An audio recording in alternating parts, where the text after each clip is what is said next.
রাজ্যে নতুন সরকার গঠনের পর রাজনৈতিক তরজা আরো তীব্র হয়ে যায়।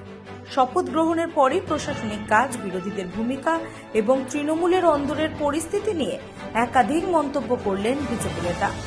তিনি বলেন, এখনো দপ্তর বন্টনের কাজ সম্পূর্ণ হয়নি, আরও কয়েকজন মন্ত্রীর শপথ গ্রহণ বাকি রয়েছে, তাই পুরো মাত্রায় কাজ শুরু করতে কিছুটা সময় লাগবে। তবে সরকার মানুষের স্বার্থে দ্রুত কাজ শুরু করবে বলেই দাবি করেন দিলীপ ঘোষ। প্রথম কাজ কি হবে, এই প্রশ্নের উত্তরে তিনি জানান, সরকারের কাছে সব কাজই সমান গুরুত্বপূর্ণ।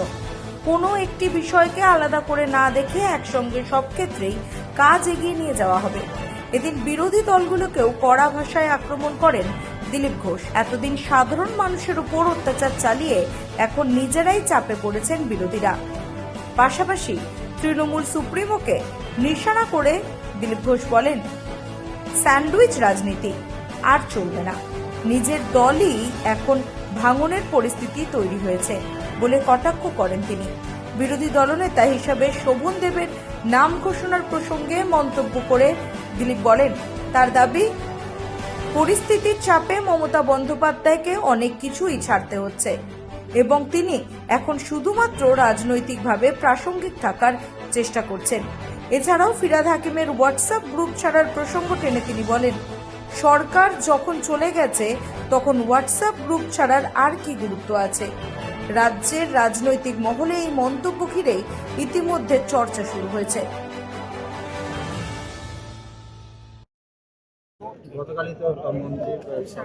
শুরু হয়েছে, শপথ গ্রহণ হয়েছে, ঢোকা হয়েছে, খালি এখনো চার্জ যতক্ষণ না আমাদের হাতে আসছে আমরা কাজ শুরু করতে পারবো না। দপ্তর ভাগ হবে, সব মন্ত্রীদের, আরও অনেক মন্ত্রীরা শপথ নেবেন, 2-4 দিন লাগবে সময়, তারপর কাজ শুরু হয়ে যাবে।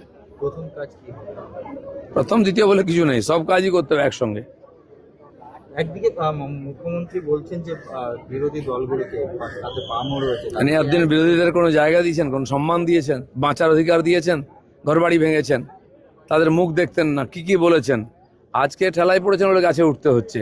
শুনুন, মমতা ব্যানার্জির এই রাজনীতি, এই যে স্যান্ডউইচ রাজনীতি, এটা চলবে না। আজ মানুষ ওনাকে ধাক্কা দিচ্ছে, চুপ করে বসুন না, কিছুদিন দেখুন কি হচ্ছে। কেউ আপনার সঙ্গে নেই, আপনার পার্টির লোকেরাও নেই, পার্টির লোকেরা ঘর ছাড়া, তাদের খোঁজ খবর নিন।